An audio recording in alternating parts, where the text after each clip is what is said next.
Hola, ¿qué tal? Buenas noches. Grave denuncia a la Defensoría del Pueblo. El organismo asegura que durante su visita al corregimiento Conejo en La Guajira, las FARC cometieron una infracción al derecho internacional humanitario al ocupar con guerrilleros fuertemente armados un colegio cuyas directivas fueron engañadas para que prestaran las instalaciones de este centro educativo.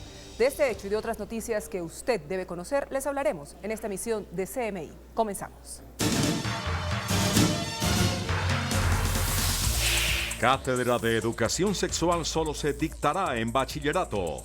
Gobierno y colegio se pronuncian frente a decisión de la Corte sobre educación sexual.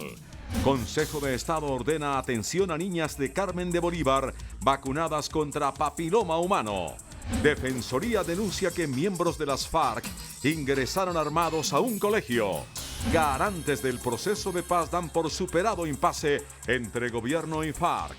Presidente Santos dice que no cree que las FARC tengan acogida política. Nueva estrategia contra el crimen organizado anuncia la policía. Así cayó banda dedicada al hurto en Barranquilla. Extranjeros no pagarán IVA en paquetes turísticos. Evo Morales reconoce derrota en referendo con el que buscaba nueva reelección. Manchester City golea y se acerca a los cuartos de final de la Liga de Campeones. Con triunfo del Medellín y un nuevo empate del Bucaramanga arrancó sexta fecha del fútbol profesional.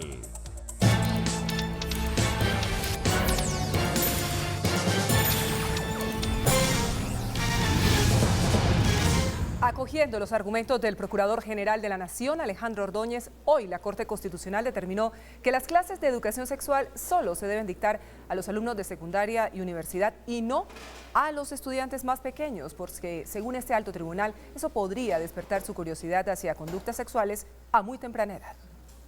El alto tribunal avaló el modelo mediante el cual se imparte educación sexual a los niños de todas las edades, haciendo uso de diferentes pedagogías. De esta manera, deja en firme la ley que ordenó que solo para bachillerato se imparta una cátedra de educación sexual, la cual no es necesario hacerla extensiva a los grados de primaria y preescolar. La ley 1146 del 2007 fue demandada por el profesor Carlos Arturo Silva, quien pidió ampliar dicha cátedra. Sin embargo, la Corte considera que ya existen programas de educación transversal a todas las edades, en donde los niños reciben desde las diferentes materias escolares información relacionada con su sexualidad. Con una votación 5-4, la mayoría de los magistrados consideró que no impartir la cátedra en grados menores no significa desprotección de los niños. En este sentido, se había pronunciado a través de un concepto el Procurador General, quien aseguró que llevar la cátedra a los niños de primaria podría incentivar el inicio temprano de la vida sexual de los menores. Y por su parte, el viceministro de Educación, Víctor Saavedra, celebró la decisión al considerar que extender la cátedra de educación para la sexualidad era completamente innecesario, pero también aseguró que en Colombia la educación para la sexualidad es una herramienta fundamental en la formación de los niños y niñas del país. El Ministerio de Educación celebra la decisión de la Corte Constitucional de dejar vigente en el país la educación sexual en primaria, secundaria y media, establecido por la Ley General de Educación.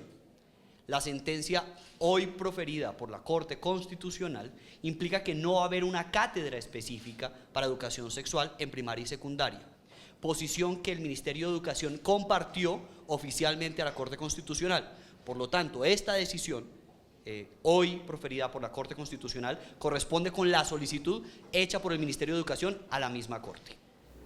Bueno, y ante esta decisión de la Corte Constitucional, los colegios anunciaron que van a seguir trabajando en el modelo transversal avalado por la ley, que permite educar para la sexualidad a todos los estudiantes desde las diferentes áreas del conocimiento. Pues los colegios seguimos trabajando en educación y en formación, y sobre todo aquí en el Gimnasio Moderno en formación integral. Eso quiere decir que además de cátedra y además de clase, hay experiencias de aprendizaje con padres de familia, con estudiantes, y todo esto de forma transversal. ¿Eso qué quiere decir? Que a los niños pequeños se les enseñan y se les habla de ciertas cosas de acuerdo a su desarrollo psicológico, y a los estudiantes adolescentes más grandes de acuerdo a sus preguntas. Y cambiamos de tema. El Consejo de Estado le dio 2 meses de plazo al Ministerio de Salud para practicar exámenes y brindar atención completa, integral a 10 niñas del Carmen de Bolívar, quienes se enfermaron después de que se le aplicara la vacuna del papiloma humano. El alto tribunal reconoce que no existe relación entre la enfermedad de las niñas y la vacuna, sin embargo pide que se determine cuanto antes qué ocasionó los problemas de salud. En respuesta a una acción de tutela, el Consejo de Estado asegura que las entidades prestadoras de servicios de salud vulneraron los derechos de las menores por falta de atención médica integral que debe incluir un diagnóstico de la enfermedad que padecen. El 1 de marzo comenzarán las visitas de las comisiones médicas del Ministerio de Salud a las rancherías de la Alta Guajira.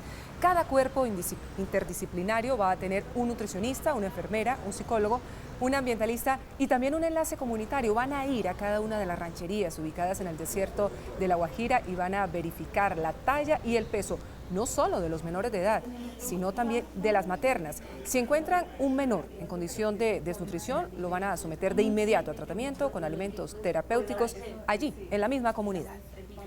El presidente de la Red Nacional de Veedurías, Eduardo Padilla, instauró una denuncia penal por la muerte de varios niños en el departamento de La Guajira por causas que son atribuidas a la desnutrición. La acción penal se adelantó en contra de la directora del Instituto Colombiano de Bienestar Familiar, Cristina Plazas, otros funcionarios de esa misma entidad, contratistas y por lo menos 36 EPS e IPS que puedan atender y tener relación con alguno de estos programas de alimentos y atención comunitaria en el departamento de La Guajira. Para el denunciante se podría configurar los delitos de homicidio culposo, omisión y negligencia y asociación para la comisión de un delito en contra de la administración pública. Las pruebas aportadas por el denunciante tienen que ver con los casos de muerte asociadas a desnutrición que se derivan de una aparente negligencia de algunas instituciones para garantizar la alimentación de los menores. Trabajadores del Hospital Universitario del Valle del Cauca en Cali marcharon por el sur de esta ciudad. Protestaron porque, según ellos, el Ministerio de Salud declarará a este centro asistencial el más importante del occidente del país en ley 550 o de quiebras. El déficit del hospital es cercano a los 1.200 millones de pesos. Además, aseguran que aún no han recibido el pago de sus salarios. Por su parte, la gobernadora del Valle del Cauca, Dilia Francisca Toro, dijo mediante un comunicado que el hospital no será liquidado.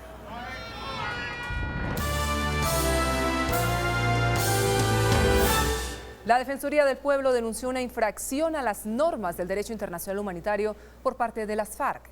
Según la Defensoría, algunos de los negociadores de esta guerrilla, que recordarán ustedes, visitaron hace una semana el corregimiento de Conejo en el departamento de La Guajira, ingresaron acompañados de hombres fuertemente armados a una escuela donde reciben regularmente clases los menores de edad que en ese momento no se encontraban. Según la Defensoría, en ese lugar los jefes guerrilleros hicieron propaganda de su visión sobre el proceso de paz. Y sobre este tema, el gobierno y la guerrilla de las FARC llegaron a un acuerdo para superar esta crisis desatada por las imágenes que conocimos de los negociadores de esa guerrilla en un acto público en el departamento de La Guajira, que fueron escoltados por guerrilleros que estaban armados. En un comunicado leído hoy en La Habana por representantes de los países garantes del proceso de paz, Cuba y el Reino de Noruega, anunciaron que las partes han alcanzado un acuerdo para superar diferencias recientes y normalizar las conversaciones, aunque no concretaron una fecha de regreso. Tampoco precisaron cuándo ni cómo volverán a Cuba el jefe negociador de las FARC, alias Iván Márquez, y el guerrillero Joaquín Gómez, a quien se acusó de violar las reglas de sus viajes a Colombia para hacer pedagogía de paz. Entre tanto, los negociadores de paz de gobierno y FARC van a redefinir en Cuba las reglas para la difusión de los acuerdos en las regiones y evitar así nuevos impases por hechos de política con armas. Humberto de la Calle aseguró que esa discusión va a tener lugar al día siguiente del regreso de los jefes de las FARC, que permanecen todavía en esos momentos en campamentos en Colombia. De la Calle explicó que el gobierno entiende la importancia de las visitas que las FARC están haciendo a sus bases, pero advirtió que no va a permitir que se repitan hechos como el registrado hace ya varios días en Conejo, en La Guajira. Y durante un conversatorio sobre el proceso de paz en la Universidad de los Andes en Bogotá, el presidente Juan Manuel Santos reiteró que una vez firmado el acuerdo final con las FARC, el gobierno les va a dar todas las garantías para que los desmovilizados puedan hacer política, pero sin armas. Sin embargo, el jefe de Estado aseguró que cree que las ideas de las FARC no tendrán mayor acogida entre los colombianos, al señalar que las tesis mamertas no gozan de mayor aceptación entre los colombianos y así les va a quedar muy difícil llegar al poder. Incluso Aseguró también que algunos guerrilleros ni siquiera están interesados en hacer proselitismo, sino en regresar al lado de sus familias, a sus hogares. Y más sobre el proceso, las comisiones primera de Senado y Cámara avanzaron en la aprobación de la reforma a la Ley de Orden Público, con la cual le van a dar al presidente de la República facultades plenas para acordar las llamadas zonas de concentración, desmovilización y desarme de las FARC. La oposición uribista desplegó durante todo el día a sus congresistas para criticar el articulado, especialmente para señalar que el Congreso debería fijar límites a las facultades del jefe de Estado para señalar el lugar y la forma de estas zonas de ubicación de guerrilleros desmovilizados. Sin embargo, las bancadas de la Unidad Nacional hicieron valer sus mayorías y se impusieron a los intentos de la oposición de modificar el proyecto. El gobierno llamó la atención a jueces y agentes judiciales por la posible excarcelación de por lo menos 6.000 reclusos. El ministro de Justicia, Yacir Reyes, dijo que tras la aprobación de la ley que regula la detención preventiva, los jueces tienen hasta junio de este año para resolver la situación jurídica de 6.000 detenidos en cárceles del país. Después de esta fecha, los detenidos podrán pedir su libertad por vencimiento de términos. Y continúa el paro de los juzgados civiles y de familia, pese a que el Tribunal Administrativo de Cundinamarca ordenó superar este cese de actividades. Ante esta situación, el abogado José Ángel Fonseca, quien interpuso una acción de tutela que fue fallada a su favor, adelantó una acción de desacato que será resuelta en los próximos días. Para este abogado, se sigue vulnerando el derecho fundamental al trabajo y acceso a la justicia, por lo que le pidió al alto tribunal que dé cumplimiento al ordenado.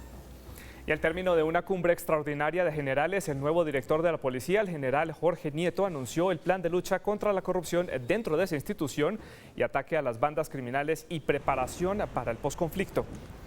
Dentro de las decisiones se destaca la planeación de 161 operaciones contra bandas criminales como el Clan Úsuga y las convocatorias de una reunión con gobernadores y alcaldes en las principales ciudades del país.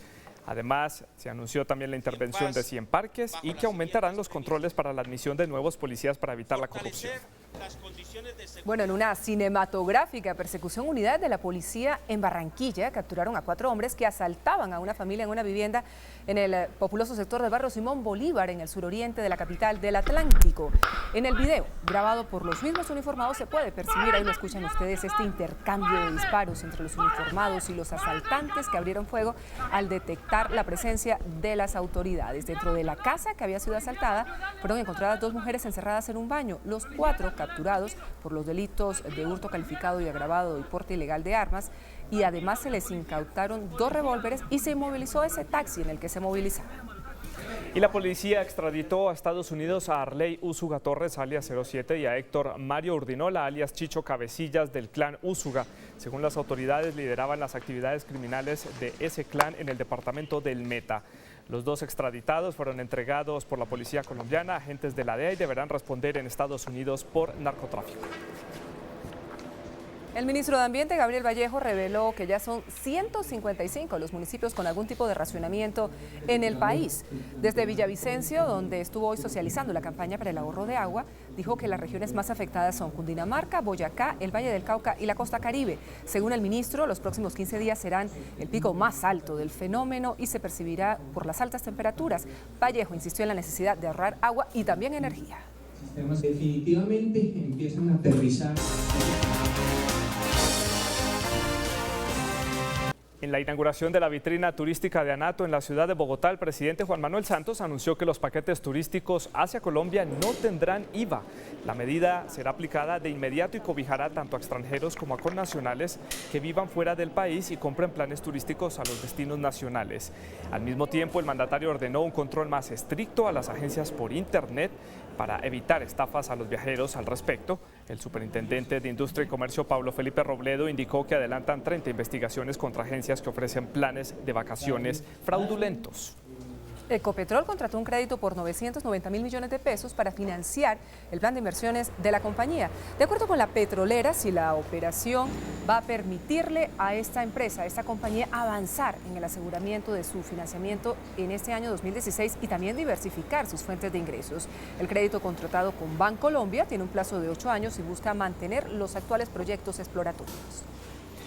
Y el precio del dólar sigue subiendo, ganó 18 pesos en la jornada de hoy. A continuación, indicadores económicos del día en CMI.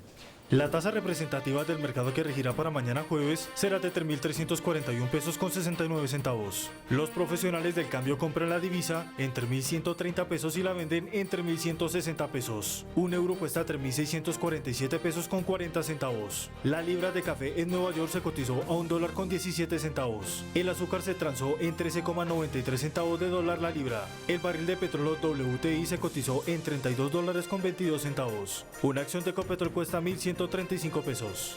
El índice de capitalización de la Bolsa de Valores de Colombia bajó 0,12% a 1.228 puntos. La acción de Pacific fue la que más subió con una valorización de 8,20% a 1.715 pesos. La acción de Terpel fue la que más cayó con una pérdida de 3,90% a 8.140 pesos.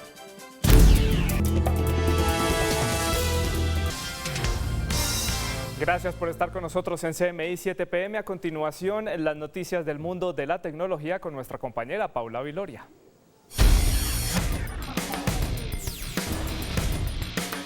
Hoy les presento un brazalete que de seguro le encantará a los padres que tienen niños menores de 6 años. Se trata de un dispositivo llamado BodyTag, que en pocas palabras es una pulsera que le avisa en qué momento su niño se aleja demasiado de usted y está en peligro. La pulsera del BodyTag funciona con un sensor de proximidad como este, que le permitirá monitorear la distancia a la que se encuentra su hijo. Para instalarlo, lo primero que tiene que hacer es descargar la aplicación BodyTag en su teléfono, disponible en la tienda de aplicaciones de Android y iPhone, y luego ajustar el brazalete a la mano del niño. Una vez descargada, active el Bluetooth, el cual es indispensable para el correcto funcionamiento del brazalete. En iPhone, deslice su dedo sobre la pantalla del teléfono de arriba a abajo y toque este icono. Y en Android, deslice su dedo sobre la pantalla hacia abajo y active este botón. A continuación, en su celular, entre al siguiente icono llamado BodyTag y el sistema detectará los brazaletes que haya alrededor. Para activar el brazalete de su hijo, deslice el dedo hacia la izquierda de la pantalla. En ese momento podrá deslizar de izquierda a derecha una barra como esta que le servirá para delimitar hasta dónde podrá alejarse el niño cuando esté en la calle. La herramienta le dará la opción de agregar el nombre de su hijo, ver el nivel de batería del dispositivo o silenciar o desactivar la alarma en caso de que se encuentre en cine o en un museo. De la misma manera, este dispositivo tiene una opción que le permite ver un mapa como este y recibir notificaciones directamente a su correo electrónico en caso de que el brazalete haya perdido conexión o esté bajo el agua. Incluso tiene un botón de pánico que el niño podrá presionar en caso de que se encuentre en peligro. Aunque este dispositivo le ayuda a monitorear la actividad de su hijo, es muy importante aclarar que este accesorio no reemplaza la apropiada supervisión que los padres deben tener con sus hijos. Buenas noches. A las 9:30 más CMI. Gracias por estar con nosotros. Los espero a las 8:30 con la información internacional y las claves. Nos vemos. Chao.